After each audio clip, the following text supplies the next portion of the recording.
Welcome to Seekers and Finders, the podcast where we explore the infinite pathways to truth, creativity, and connection.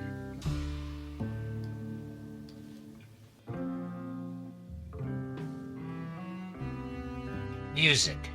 How and why can it pull you out of a normal day-to-day consciousness into something more profound and timeless?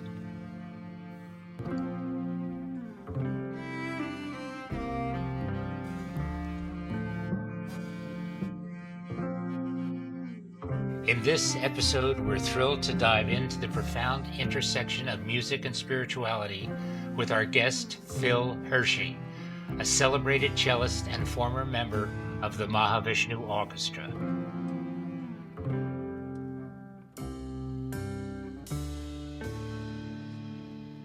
A lifelong musician and seeker, Phil brings a unique perspective on how music serves as both a vessel and a gateway to enlightenment.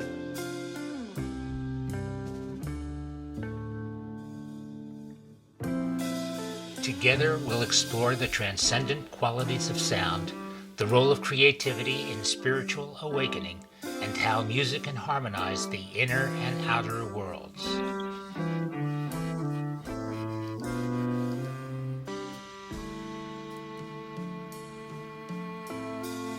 Through each note, we find a sacred harmony that transcends the ordinary and invites us into a deeper realm of existence. Join us for this inspiring conversation about the transformative power of melody, rhythm, and resonance in our spiritual journeys.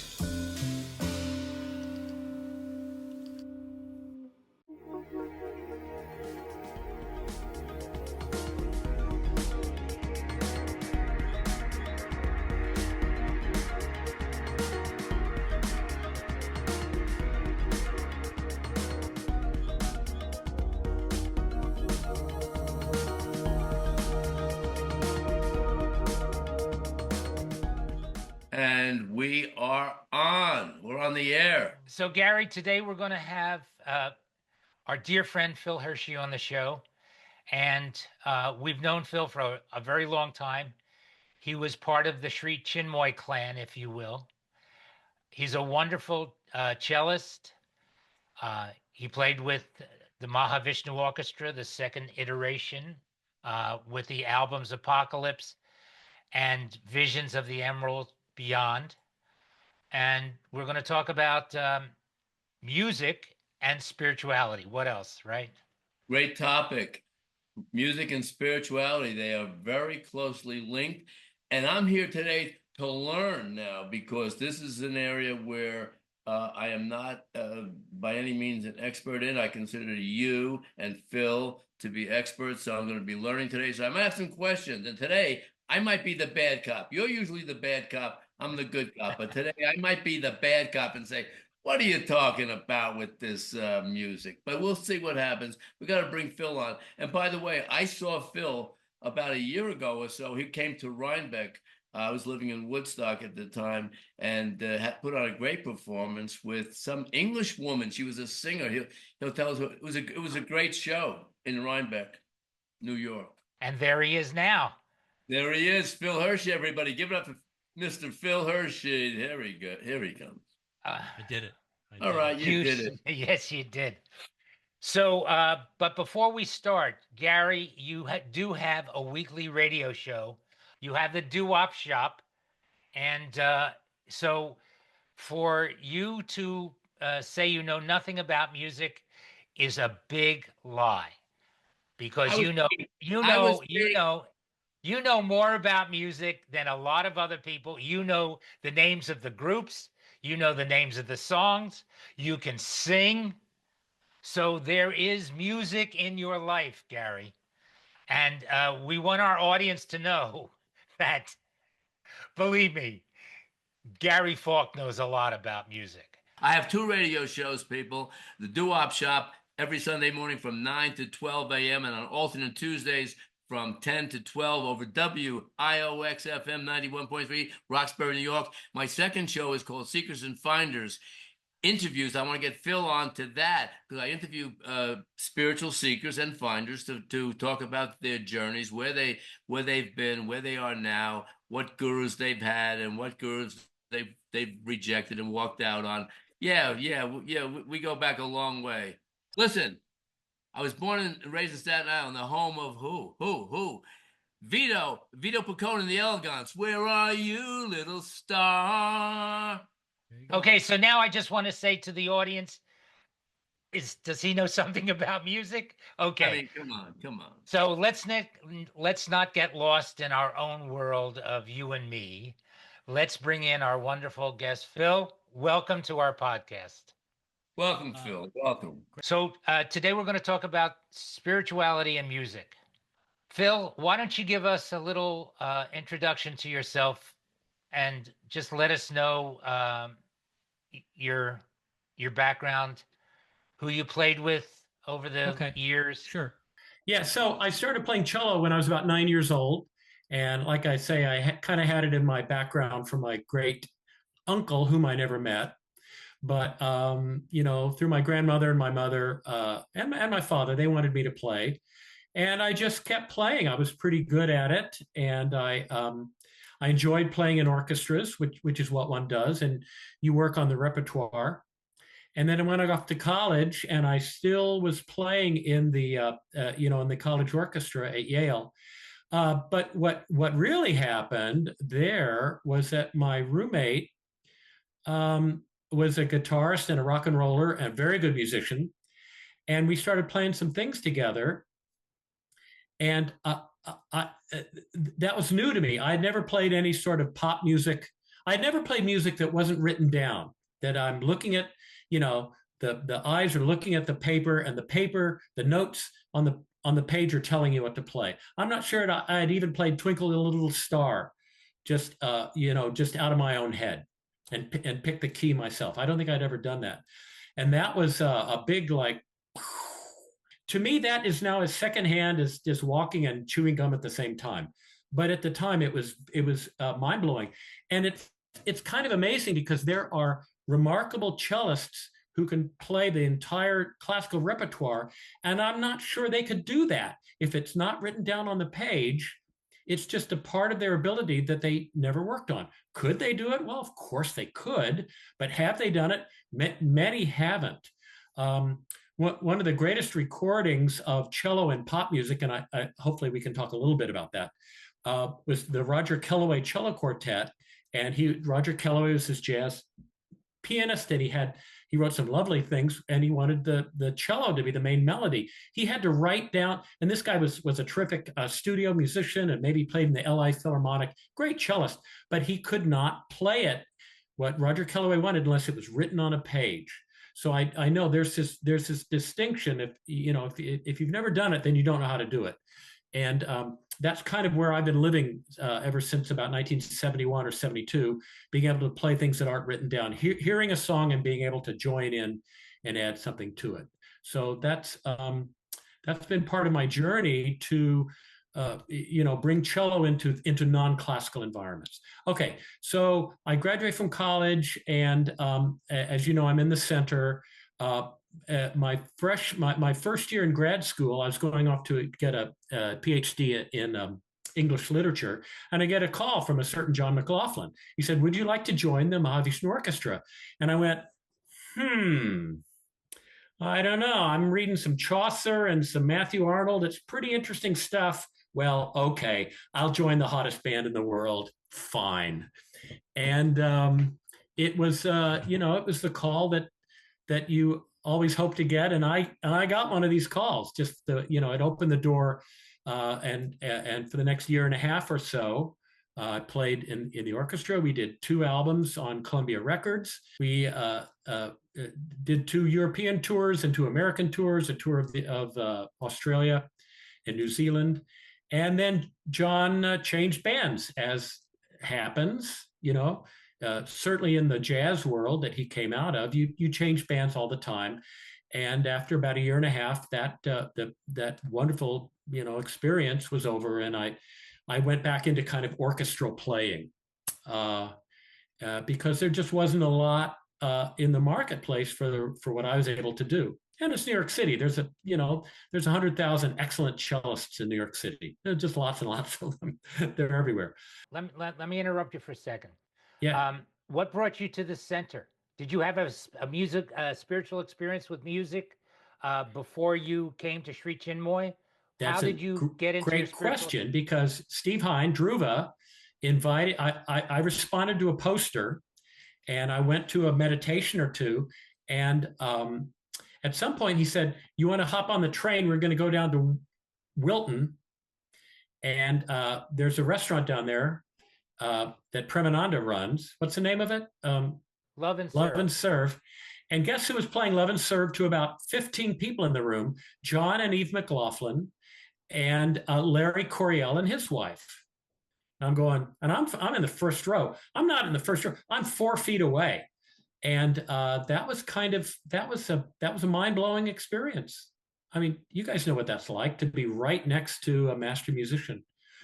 So that definitely was an enormous draw in. That was your first spiritual music experience? Yeah, you could say. Yeah, you could say. Then I started having a few good meditations. I said, this seems pretty good to me. So I, spent the next 10 years doing that. The time with the Mahavishnu Orchestra was sort of front loaded on that experience, which is fine. And I wrote some in the center. I wrote some circus music for Gary to sing. All the world is a circus, and all me mortals merely clowns. So prithee hearken to laughter. Don't darken the world with your frowns. Although Gita wrote the great lyric, and I wrote the music to that, and Gary sang it. So we had a lot of music going on. We should explain that in order to keep us joyful after all those hours of work for Sri Chinmoy, he would have a circus once or twice a year, and we all took on the circus performer moniker and did whatever specialty we had going for us before we came to the center. So I just want to ask you, though, at that point, now that you're in meditation, did you sit down and pick up your cello and start to play with a different kind of vibration going on inside yourself? Well, I would say so. You really felt like you were playing for a higher power. You wanted to play as well as possible. Sure.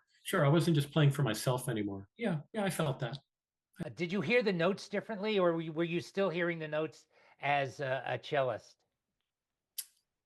That's a good question. I'm not sure. I don't recall. I don't recall that in particular, but I do recall practicing one morning.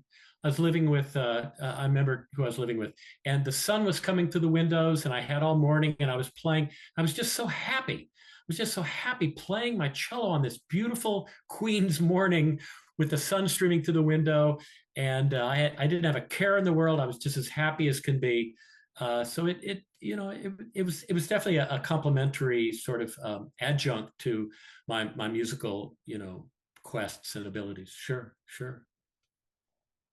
So I had mentioned this to you before about hearing specific notes or chords that move one emotionally, and I am using the word emotion because it brings up tears of, I would say, blissful kinds of tears when you hear something that resonates in your heart center, and it raises you up to the point that it makes you want to cry. It's not a sad cry. It's almost a recognition kind of cry of being able to feel one with that transcendent place through this music. So now let's talk about how music and spirituality can take you to. Well, that's interesting, because what I would say is that in most cases, that extreme emotional experience comes from the context in which you're hearing it. And let me give you an example. In Seattle every year, there is I forget what they call it, but it's African American singers and performers.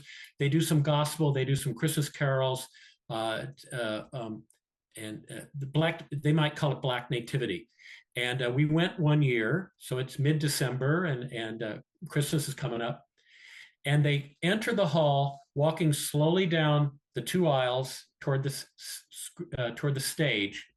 A cappella, they're singing "Joy to the World." Now, da da da da da da da da. It's an octave scale. Do re da da da da da da. That's not a melody. That's a scale. And you've heard "Joy to the World" a zillion times. The way this choir was singing it was so quiet and so deep, and they took their time with it. I'm getting chills thinking about it. And they were stepping in time with the "Joy to the World." It was beautiful. It was beautiful beyond compare, out of extreme simplicity. Now, how did they do that? That's amazing. That's amazing to be able to do that. But they did. I'm sure they knew what they were doing. It was no accident. But it was a profound experience that I can still call up and telling you about it. I started to get tingles in my legs. Just the chills in the body were coming through it again. Just remembering what a beautiful. It just felt like it was honoring the music so well, and it was so deep, and they were taking their time with it. They were not trying to impress. They weren't showing off. I heard that familiar melody and those words in a new way, and in a way I'd never heard before. And it was right there in front of you. But how could they make that new? But they were able to. So that's a really gift that gifted musicians can give to people.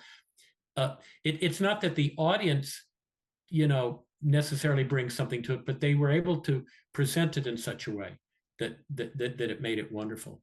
And Stefan, it brings up one of the points I wanted to make, which is that from the outside that looked very simple. They were walking slowly, singing quietly. What's hard about that? The point is, they've almost certainly, to a person, put in a lifetime of singing and working and rehearsing and singing together, singing in choirs, blending your voices. They've worked on their craft. They've worked on it and worked on it and worked on it. They'll never stop working on it, probably. And the product of that is to make something sound simple and accessible. And that's kind of an amazing thing. There's one particular cellist that I like listening to because he's from Oklahoma City, Joshua Roman. When he plays, it looks like it's so light, it looks completely effortless. Like you could sit there and look at it and say, well, he's just moving his hands around. How hard could that be? Well, he's worked his entire lifetime to make something look simple. And I think that to bring that into the spiritual realm a little bit, I remember a class I had in college, a class in religious studies, and the professor's perspective on inspiration, divine inspiration, right? If you have divine inspiration, you can channel something from the ether or from the Godhead, and it will come into your music, and you're transformed. And he made a joke about it because he said, somebody who's never tried to write anything will never be inspired to write a great poem, because that divine inspiration comes to people who are already working and working and working, making themselves, you could say, a receptacle for what we might call divine inspiration. Or all of us have had songs just almost delivered on a platter to us, and you kind of write it down and you say, well, where the heck did this come from? Not even a religious song or a spiritual song, but by thinking about these things constantly, by staying in touch with that energy, I think something can come through unexpectedly sometimes, and all of a sudden you're in the beautiful position of just being able to write it down. So that's on the creating and on the performing side. I was thinking about it, and I think I'm not sure the audience needs to put in that level of work in order to appreciate. The best music shouldn't be an exam. You should be able to like pop music. It's pop stands for popular. You don't need to know much about music to enjoy, a great pop song. But the artist has to have put in the work on it. So there's an interesting kind of delivery and receptivity dynamic going on there. So, but in your music, spirituality is still a part of your life, whether you're seeking for something transcendent or not. It has been a practice that you've sure, had since the 70s. So sure, even if it's something that you don't consciously practice by getting up every morning, meditating at any time during the day, um, it's still a part. It's a foundation in your life. Does it become a part of your uh, musical development when you're working on your own stuff? Like you have this musical group called Spandrel, right? yeah, Um, okay, so we are gonna the actually the music at the beginning of our podcast was a tune that you guys wrote, and I used it as a yeah, music bed. yeah. Um, when you're developing these musical compositions, do you feel that you're being channeled? I mean, some musicians, like you said at the beginning, they just watch the notes on the page. You know Yet, what that you that that particular song is an interesting example of that. Um, it came from I was plucking the four strings of the cello, C, G, D, A. Maybe I could do something with that. C, G, D, A. How about this? C, G, D, A. Bring the D and the A down an octave. And at that point, I've got the open C, open G, first finger on the D on the C string, first finger on the A on the G string. Boom, boom, boom, boom. Oh, that's nice. I like that. Where did that come from? Was that a happy accident? I mean, I think it was probably a happy accident. Um, and then I thought, well, there's something needs to be in the gap because I really like that. So I came up with some stacked 5 chords on the B flat, F, C, G, brong, brong, dom, bom, bom, bom. And so I'm playing it. So the reason this can happen, it's partially a long-winded answer. My buddy Spencer and I, we wrote the song together, we had played together for so long, we were starting to really think together. That we were in this flow of creativity. That's the word that a lot has been made of, getting into the flow where musicians say that thinking is the death of music. You've got to get out of your mind, get into the flow, and let all that hard work you've been doing take over and get your mind out of the way. And I remember that initial melody that's called a Day in Rabat, sort of a night in Tunisia is a famous jazz song. I thought, oh, Day in Rabat, that's cool. Yeah. I'm like Charlie Parker. The melody wrote itself the first time I even thought about it. Do do da da da do da do da do. It just came out, and it's the same melody that we've always used. And then Spencer and I worked on the song, and we extended it. We came up with other parts, but that just came out so easily. It was so simple to put together. But So where does the inspiration come from?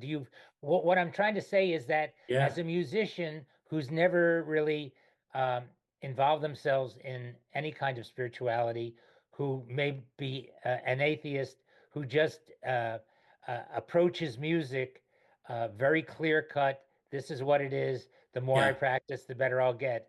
But one like you, who has touched the mountaintop to some degree and knows what that kind of inspiration is all about. Where does that play in your music now? Well, I think I think the answer is in the word flow, or this idea of stepping out of yourself, the ecstasy, the stepping out, that um, uh, um, you, you're in such a situation, and to me it happens best when you're in a group, with a group that's got a lot of rapport. You're thinking together. You feel free because that you can do anything, and it's not going to be criticized, and it might even take it to new places where you've never been before. That starting to improvise, pulling notes out of it, pulling notes out of the air. The whole thing is intrinsically mysterious because music can't, music doesn't exist anywhere except in the ether. These subtle sound waves that only make sense if your eardrum hears them. You could say, well, they recorded music, it's on a disc, but that disc is just sitting there. That's not the music.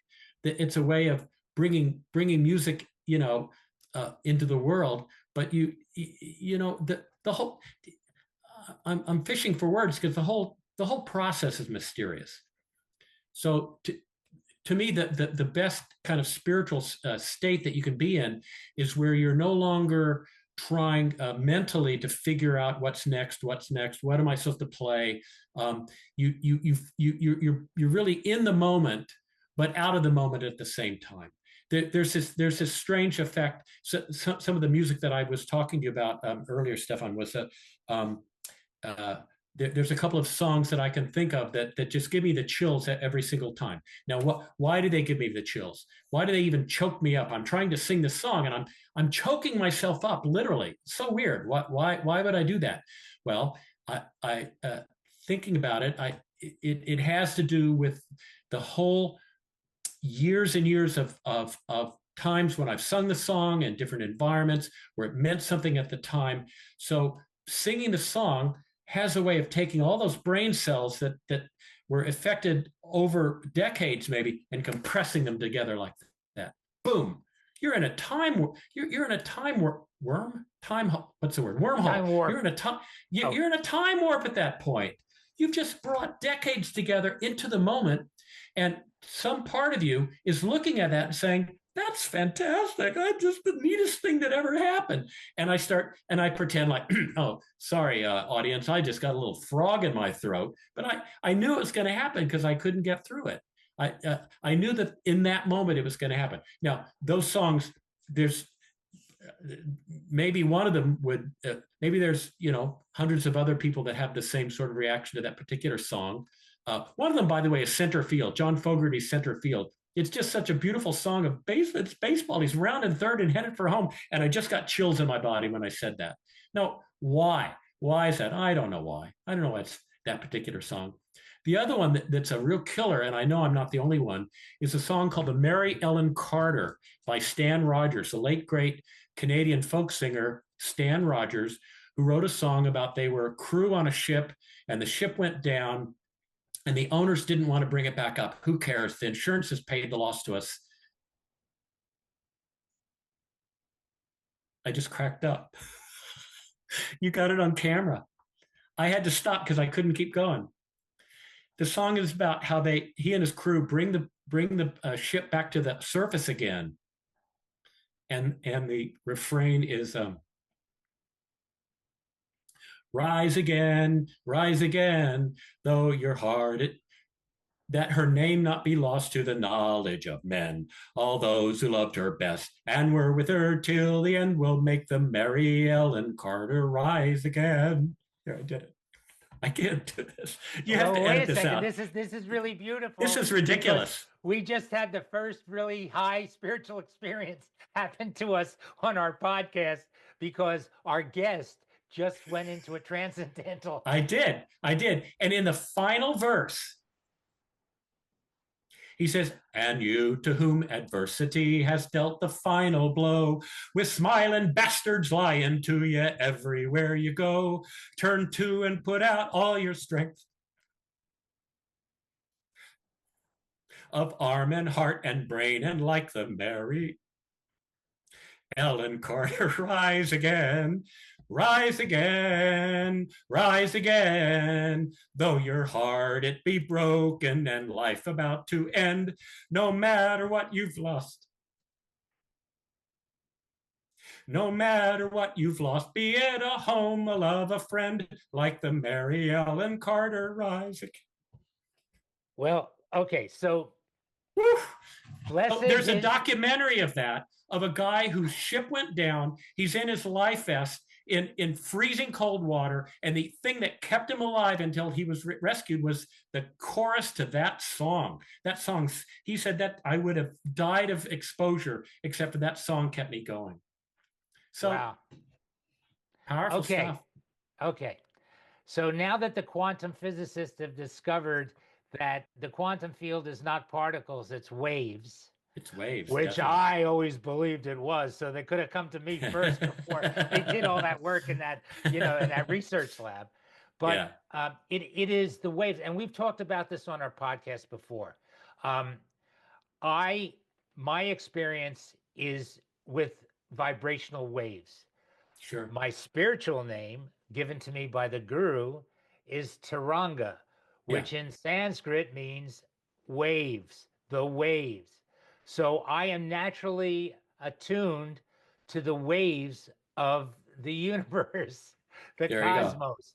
And everything that happens to me in life is a wave experience. So I'm just Okay. going to tell a little story, just like you just told yours. And Yeah. by the way, this is one of the most beautiful things to see someone have this kind of a transcendent experience happen, whether they're singing a song or listening to a song. It happened. This is a first, ladies and gentlemen. It happened here on our show. Excuse me, I've got a little mist in my eyes. I don't know where it came from. Let me just clear it out. Oh, okay. I don't know where that little mist came from. So when we were all at the center, Yeah. and the original Mahavishnu Orchestra was on tour. John, I was John's recording engineer at his house. He had a recording studio in the basement of his house, and I was living in Queens at the time, working for CBS Records. But he invited me to go to California with him for their LA leg of the tour.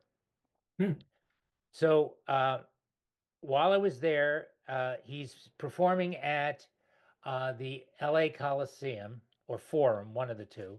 It's a big auditorium.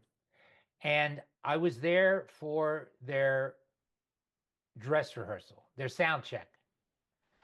Nobody in the place except their sound guy and me and the band on stage. And I'm sitting in the first row of the loge, and the loge there just sat down low enough above the orchestra that the sound from the stage would kind of come at you like a big sound bubble. It would just explode upon you sitting in that space. And they went through a sound check, and the sound coming off of that stage literally lifted me out of my seat. Between John's guitar and Billy Cobham's drums, it was like an explosion happened inside of me. And I had a transcendental experience, a transcendent experience. Sure. And they ran through all their songs. So I was sitting there literally for like an hour and a half, having this amazing experience, crying. Yeah. Then after the show was over, John decided that he was invited to San Francisco to the home of Ali Akbar Khan. And we went. Zakir Hussain had invited us. John was just playing around with Shakti at the time. They had not yet really gotten off the ground, but Zakir Hussain invited us to that house, and we went and had lunch with the Reverend Khan, and we sat in his drawing room. He was in a chair. We were sitting on the floor, and he started to play. Then John picked up his guitar, and Zakir Hussain took his tablas, and they started to play. Wow. And I'm sitting there like a fly on the wall, and I'm in the midst of this amazing music. Yeah. And once again, I'm just uplifted. Sure. These two experiences were, I mean, I'm not a musician. I'm just a recording engineer. But the sound waves that were coming out of this place were just mystical. Yeah. And Yeah. there was the experience. So music, the whole point of our podcast here is to discuss how music and spirituality find this place that can transcend, every other place. And so I'm going to ask you now, there's something about how music is invisible. Sound waves Yeah. that turn Yeah. into music in Yeah. the human ear and brain. When a tree Yeah. falls in the forest, it makes a sound only if someone Right. is there to hear it, kind of mysterious. Yeah. But Yeah. there is something that happens in the brain through the senses that creates this place that, whether it's a church choir or Bob Dylan playing a song on his acoustic guitar, Yeah. what is it about that? Can you explain that to us? Oh, well, I know it's tough, but um, you are a musician, and I mean, you know so if you listen to somebody like Paul Winter, he would very much say that we owe the natural world, we owe our music to the natural world, and the beautiful sounds that come out of the natural world. And in his case, he made up the Song of the Whale. He did some albums with the Song of the Whale. Of course, that's in the 1960s and 70s. Music has been around since the beginning of time. Probably, you might say that okay, what music is made up of at its most basic level, melody and rhythm.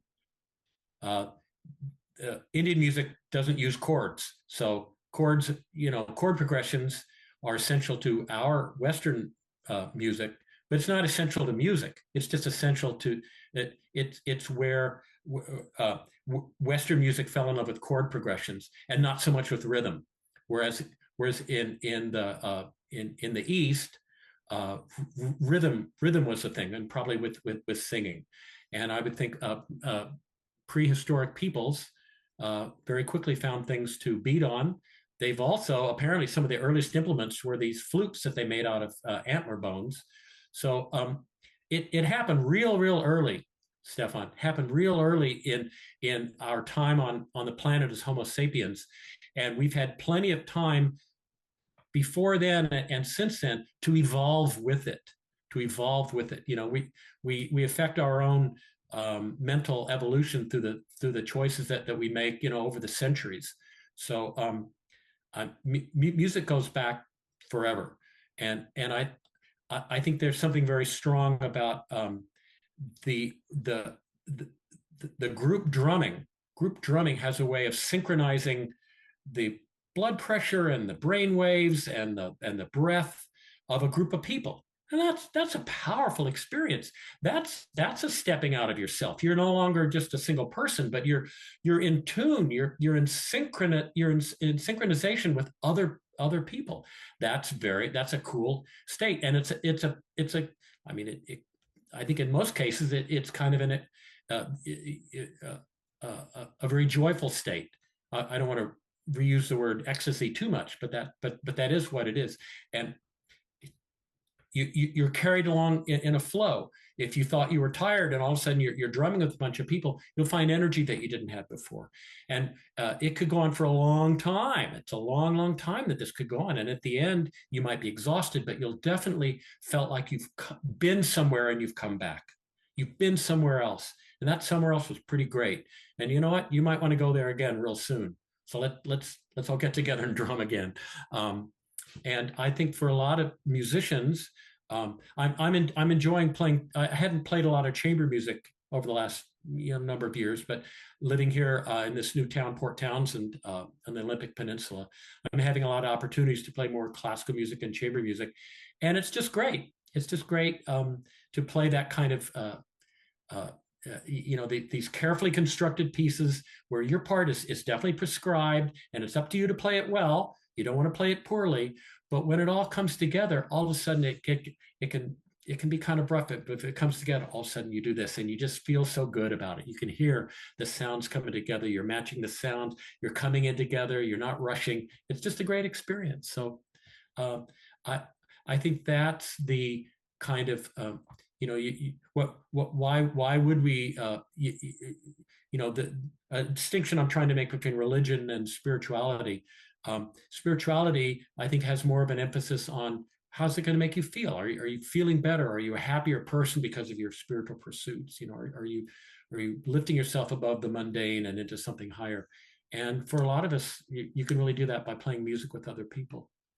Well, So, Gary's got this wonderful doo-wop show, the Doo-wop Shop, and doo-wop is really about four people getting together in four-part harmony and creating this magnificent harmonic sound under the streetlight. And Gary plays it every week on his show, and it really did raise the vibration or the level of consciousness, even though it might not have been consciously spiritual. It was there, and it Sure. did have a tremendous impact upon the person, the people that were singing it, and the people that were standing around listening to it. Well, yeah, I have a lot of stuff I could offer, but yeah, I don't know. Would all be, about me and my experience. But the great irony for me because the great irony for me in terms of the center, but people, not familiar with what we're talking about, Sri Chinmoy and the center was like an ashram in Queens where Sri Chinmoy, the Indian master, would hold forth. So I was a big doo-wop fan growing up in New York. As Stefan mentioned, the four-part harmony thing, street corner harmony. But when I went out to the center, I was told by the guru, "Oi, all that stuff is bad." He would refer to it as lower vital music. I mean, in other words, it's all sexual energy and lower emotional energy, and oi. So then I got into my head. So this is a great irony. I can't listen to that stuff anymore because I only have to listen to like Indian music, like bhajans and all the stuff that we like the Bengali girl song you wrote.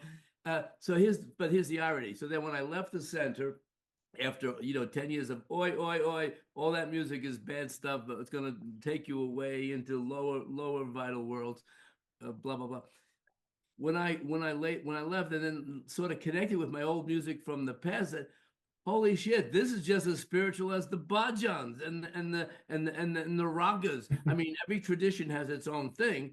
Not like you could say one is better than the other in terms of your own preference. But I got back in and I said, hey, doo-wop, a lot of it's all about love. Like you're my everything, you're my and a lot of doo-wops like that, and like the one and only you. Of course, it was set in a romantic kind of a setting with boy girl, and ordinary love. But if you look, you can tap into it on another level, and like you're my everything, and there's only you, and all these things. You could relate. You could be singing to God, or about God. So when I reconnected, I said, "Hey," and I love Indian music. I love bhajans. In fact, I want to do a show, on the radio, like spiritual music, bhajan stuff. But the doo-wops to me have as much spiritual content as anything. So that's my story. And then there's jazz. I mean, John Coltrane, who was in the dregs of life and left the Miles Davis band because he was so addicted to heroin. Yeah. And then had his own spiritual experience and, basically cold turkey himself.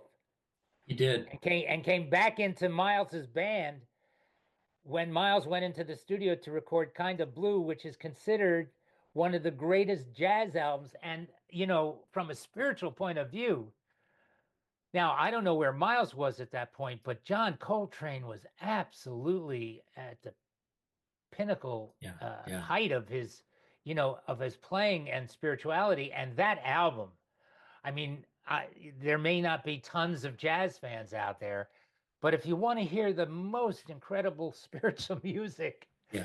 Kind of Blue is the album, man. It Kind of really, Blue, sure. yeah, yeah. Hey, folks, if you want to hear John Coltrane, you can tune into my show on Sunday because I'm doing a big Christmas doo-wop festival, but I'm bringing in a lot of other things, jazz and swinging things, and I'm going to be playing John Coltrane's My Favorite Things. Come on, he doesn't get any better than that, and he does a great version of Greensleeves. I'm going to be playing that, so tune in on Sunday, WIOX 91.3 FM, Roxbury, New York.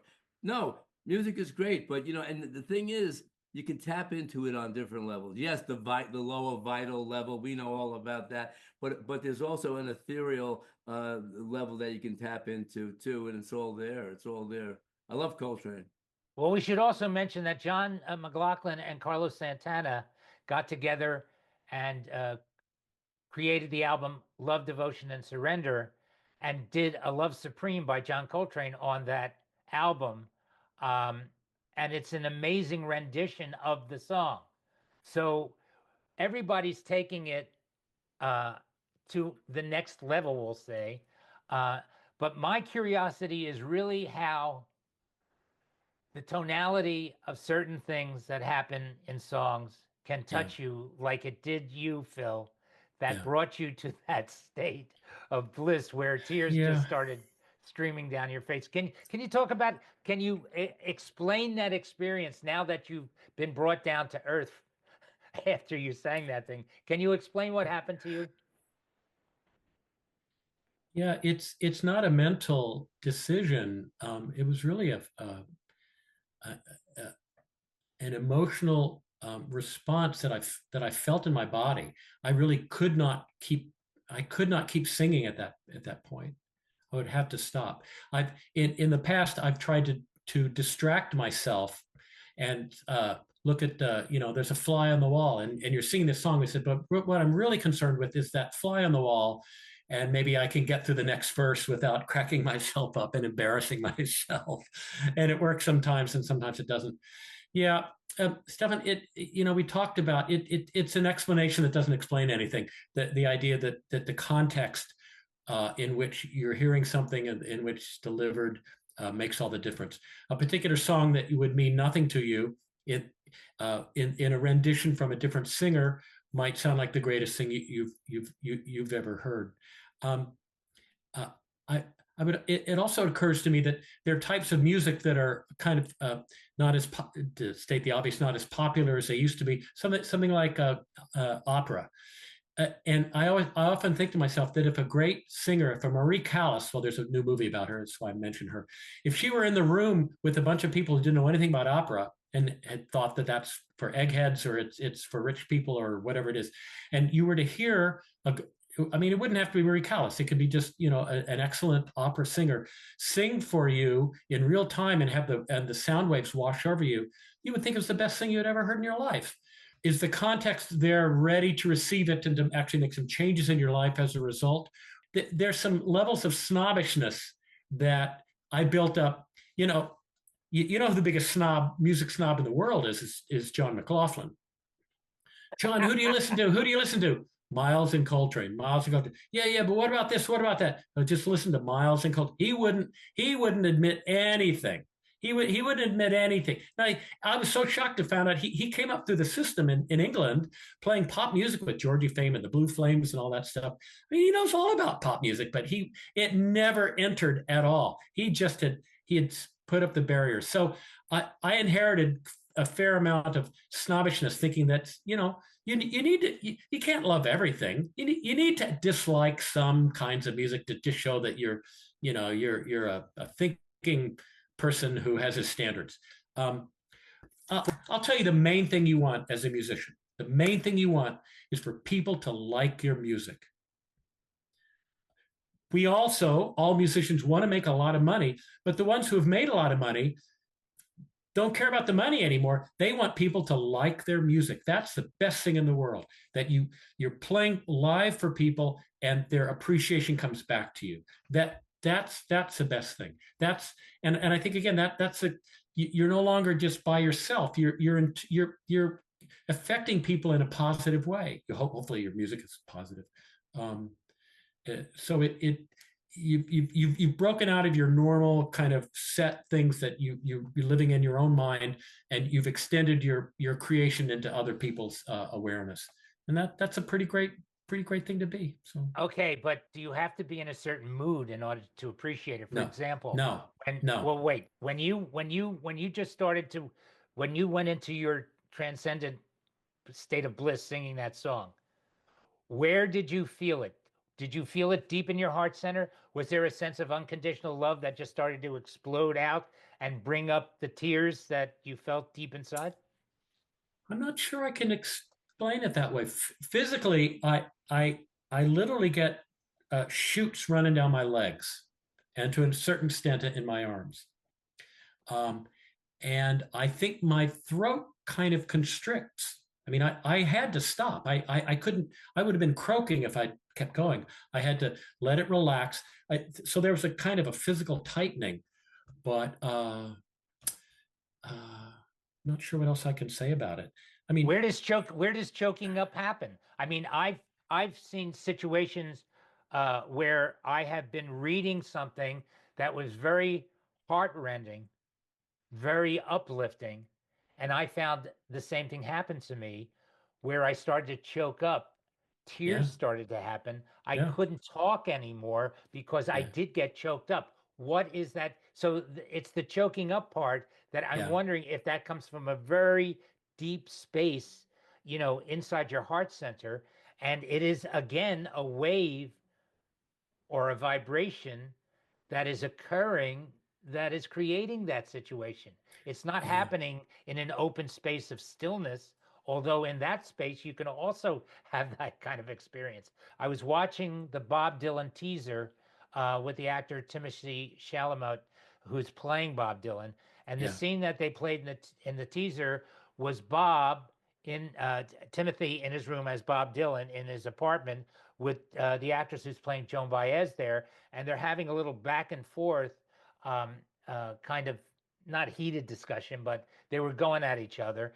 And um, she picked up a sheet of paper that he had just written a song on, and she threw it on the bed and said, "So play this," because he had kind of insulted her about her music. And he started to play, and the song was Blowing in the Wind. And I'm listening to this thing, and I'm watching this actor portray Bob Dylan. And I've heard Blowing in the Wind thousands of times. And all of a sudden, I was taken aback.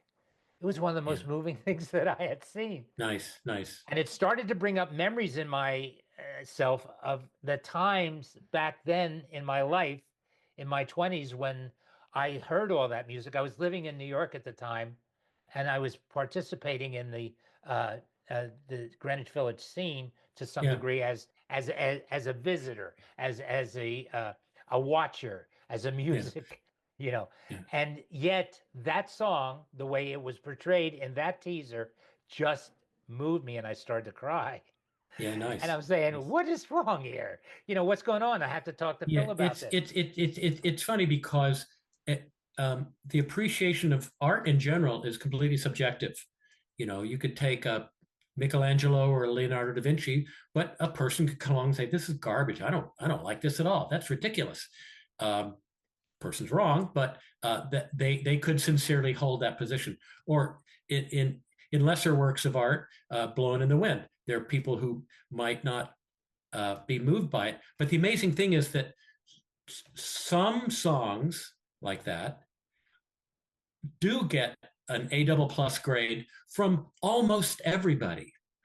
And for something, if the appreciation of art is so subjective, and that, but Dylan is working with the simplest musical tools. The chords are simple. The melodies are almost non-existent. His melody, he is not a melodist. He's no Paul Simon. He could never have written "Bridge Over Troubled Waters." That's a pop melody. Dylan doesn't do that. What does he do? It's this Woody Guthrie folk bluesy kind of thing. The words are he's very often speak well. The His words are words are all poetic. The words are They're very poetic. they're all kinds of things. Yeah, they're stories, or they're in that particular song. It sounds like a song that was written 1,000 years ago, or a song that it's true folk music that he just heard it and passed it along and changed it a little bit, like House of the Rising Sun. It's an old Right. song that you make your own, but that one he created it new, and basically everybody. The only disagreement with that song is that you think it's a kind of a kumbaya song. People say, they make fun of kumbaya, the song Kumbaya. You often hear that say, well, you and I, come on, we're not having a kumbaya moment. They weren't having a kumbaya moment. But when you have a kumbaya moment, sitting around a campfire singing kumbaya, it's the greatest thing ever. You don't make fun of it at that point. So what is it about some of those songs where basically huge numbers of the people who hear it are just deeply, deeply moved by it? How, like, it's easier, Stefan, to say how can that be, or describe what it is, rather than to say why. You're asking me to say why. I'm not sure I could say why.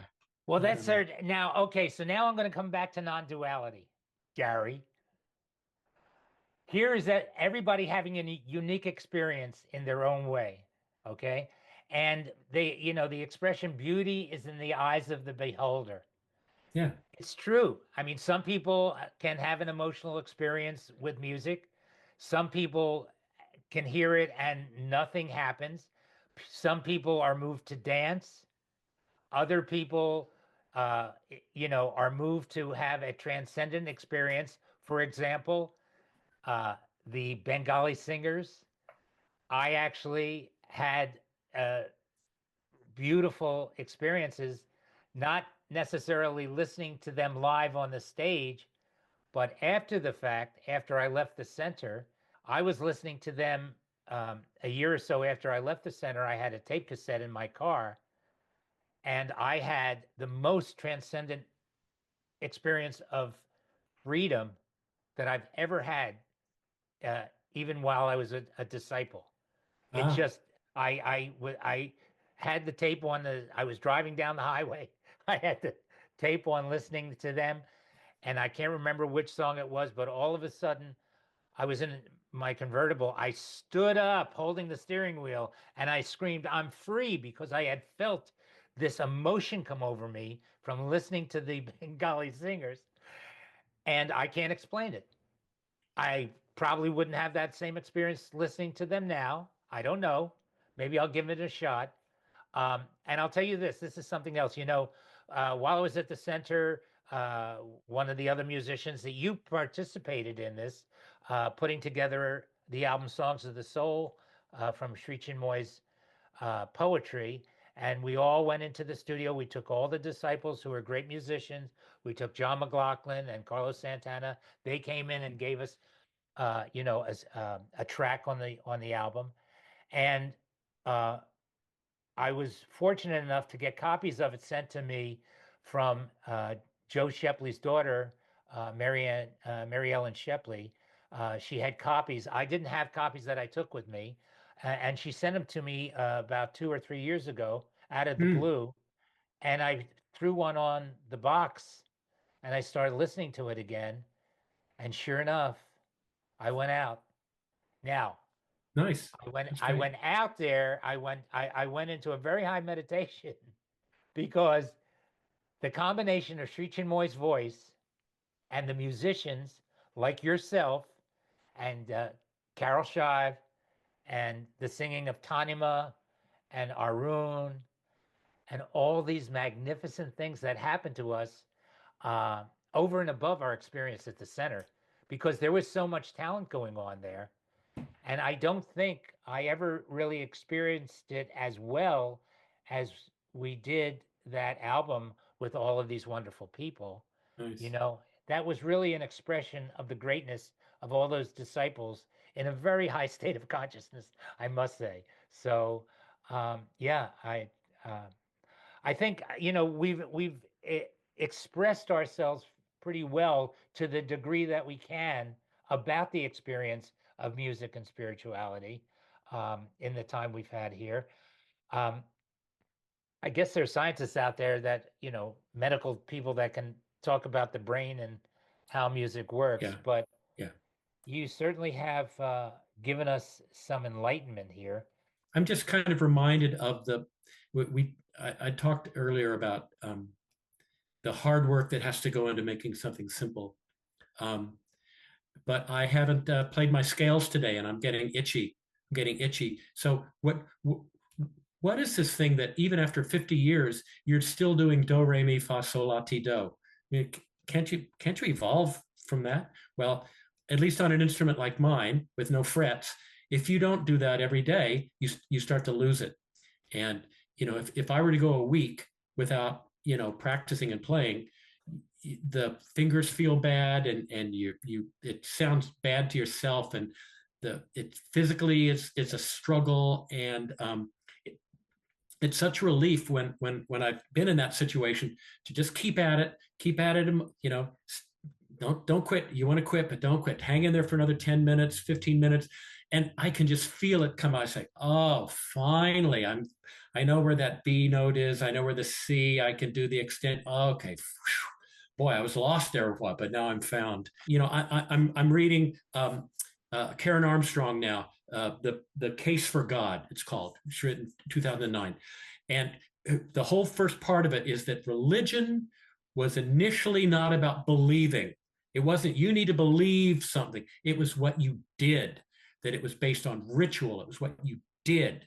And this idea that we hear from fundamental Christianity, that you had to be in a certain belief state, is very, very recent. It's not the history of religion. It's what you did, and so music participates in that. You have to do it and do it and do it and play it and work on it, and be open to new experiences. Play with good people. That is such an important part of it. Be playing with the best people you can play with. Sometimes you might be the best person, and you sort of feel that other people in the room are picking up on what you're able to deliver to them, which is also, it's a humbling experience. Even more humbling is when you're playing with people much better and you're going, whoa, you know it within seconds that this person is a deeper musician, and you just want to try to gather some of their energy and bring it into yourself. So we'll let you go and practice your scales. But before you do, good. Why don't you give yourself a little plug on what you're doing now? You have an album out. The Yes. name of your band? The name of the band is Spandrel, and it was recorded many times. We finally got the recording right, and it's Spencer on guitar and me on cello, and a little bit of double tracking. This is original fusion music, very kind of aggressive. Lots of odd meters that we picked up from the rhythmic inspiration that came from India through John McLaughlin, into what little of it came into me is being expressed that way. Spencer was a big Mahavishnu fan. And we were lucky to get Gary Husband to play drums on it. He's been playing with John for 10, 15 years, a great drummer and keyboard player. That's available on Bandcamp, Spandrel, Spandrel. I'm also playing in a band that sounds like, it sounds like psychedelic space rock. And as encores, we do Major Tom and Tuesday Afternoon by the Moody Blues, but it's called Chaos in the Cosmos. It's a beautiful collection of spacey pop music. It's very psychedelic, got 3 real strings, cello, violin, and viola, and then a rock combo. That's a group I'm in. And the third one is a trio of pop music that Gary heard. My college roommate and I, 50 years later, bump into an English singer in Mexico. And we have since done tours with her. She had not been singing professionally at all. And she's starting her career as a singer, and we're supporting her. She's in her 20s. So it's a bunch of old geezers helping her out, but it's been a wonderful experience. Yes, I'll make sure that you'll have links that you can put into the notes for the show. Excuse me for interrupting, but Gary, go introduce the audience to Howie Meister, as long as Howie's on your lap. Yeah, Howie came up. Howie, a little doggy, came up to join us. He loves doo-wop. His favorite music is his favorite song is Hound Dog by Elvis. Well, that's wonderful. And by Lieber and Stoller. Excuse me, by Lieber and Stoller. So. Right. Yeah, I did. The writers. Plug for me. Plug for me. I did a whole show on Lieber and Stoll. They did a whole. They used to write for the Coasters, for Elvis, for the speaking of the Drifters, Under the Boardwalk. I think they might have written that. I read their book. Hopefully you had the book. No, it's a collection of interviews with the two of them. Oh yeah, great. Oh, I'll check that out because I love their. Listen, this is, as I told you, I was very hesitant. I was kind of wondering why you guys would want to talk to me about anything. Hopefully, I've provided some entertainment, and I'm going to share it out with. Well, I'll tell you what. I'll tell you. Listen, I'll tell you what popped out for me right away. I liked what you said about the distinction between religion, what it has become. It's a system of beliefs. You believe this, you're going to be okay. Whereas originally it was about what you do. And I can say my connection, music and spirituality is I have at least one or two religious experiences every time I do my doo-wop shop. Now it's just funky music. It's just popular music, street corner harmony, boy, girl, love, romance. But just like we were saying before, when you sing a certain song, you choke up. When Stefan heard that song by Bob Dylan, he choked up, whatever. Some of these songs, like The Temptations, you're my everything, you're my, it's like, I'm there in the studio, I'm saying like, holy shit, man, this is it. This is it. So I'm having religious experiences too. It's not just you guys. Phil, thank you so much, man. Thank you, Gary and Stefan. This is a real always pleasure. Great to connect with you. And when you're coming back, around this way again, like Rhinebeck, we drove out to hear that. What's it name? You did indeed. I was very touched by that. Thank you. I'm still so glad you were there. We loved it. All right, kids. All right, kids. We'll be in touch. We'll be in touch. Go practice. I got to practice. You want to get to Carnegie Hall? You know what? Practice. There you go. So long. Bye. So that was Phil Hirschi, music and spirituality. That was good. I got a lot out of that whole thing. Glad we did it. Hey, listen, there's a lot out there to talk about, We just have to bring it to the attention of everybody. And it's funny because I did have some interesting experiences before we got onto this podcast with the Bob Dylan thing, and then watching Phil go through that moment of choking up while he was singing that song. And that's a great point, because that song did nothing for me. It's just like, it's all subjective. It's like, so what? And then, but him is like a major thing. And the guy whose life was saved by that, he's in the water. So in other words, just goes to show, you got to find your own niche, but it's out there. It's out there. And that's it, Gary. Everybody's got their own niche, and it's really wonderful.